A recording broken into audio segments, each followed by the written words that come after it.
اب کچھ خبریں کھیل کے میدان سے۔ ٹی20 سیریز کے دوسرے میچ میں پاکستان نے بنگلہ دیش کو 57 رن سے شکست دے کر 3 میچوں پر مشتمل سیریز کے 2-0 سے فیصلہ کن برتری حاصل کر لی۔ 202 رنز کے ہدر کے تعاقب میں بنگلہ دیش کی پوری ٹیم 19ویں اوورز میں 140 رنز بنا کر پویلین لوٹ گئی۔ مہمان ٹیم کی جانب سے تنظیم حسن ثاقب 50 رنز بنا کر نمایاں رہے۔ تنزیل حسن نے 33 اور مہندی حسن مرزا نے 23 رنز بنا کر، جبکہ دیگر کوئی کھلاڑی ڈبل فائنل میں داخل نہ ہو سکا۔ پاکستان کی جانب سے ابرار الاحمد نے 3 جبکہ حسن علی، فہیم اشرف، حارث رؤوف، شاداب خان، خورشید شاہ اور سائم ایوب نے 1-1 وکٹیں حاصل کی۔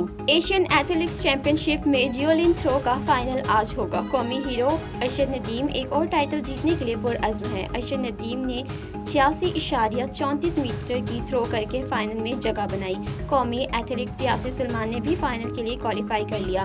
بھارتی کھلاڑی یش ویر سنگھ نے 76.67 میٹر کی تھرو کی۔ ارشد ندیم نے کہا کہ کوالیفائر راؤنڈ میں لمبی تھرو کر کے ٹائٹل پر رہا ہوں۔ آج پاکستانی وقت کے مطابق دوپہر 1:10 پر فائنل ہے۔ انہوں نے کہا کہ سب نے میرے لیے ہمیشہ دعا کی ہے، آج بھی کریں تاکہ میں پاکستان کا جھنڈا بلند کروں۔ پاکستان ہاکی فیڈریشن کے صدر نے FIH نیشنل کپ میں قومی ٹیم کی سلیکشن کی ذمہ داری ہیڈ کوچ کولمبیا ظاہر زمان کے سپرد کر دی۔ ذرائع کے مطابق پاکستان ہاکی فیڈریشن PHF کے صدر طارق حسن بگٹی نے ملائیشیا کے شہر کولمبیا میں 15 جون تا 21 جون کھیلے جانے والے نیشنل کپ کے لیے کوالیفائی ٹیم کے سلیکشن کی ذمہ داری ہیڈ کوچ کے سپرد کر دی۔ ہیڈ کوچ پویلین ظاہر زمان اسلام آباد میں جاری تربیتی کیمپ میں قومی پلیئرز کی نگرانی کر رہے ہیں۔ وہ کھلاڑیوں کی پرفارمنس کو مد نظر رکھتے ہوئے ٹیم سلیکٹ کریں گے۔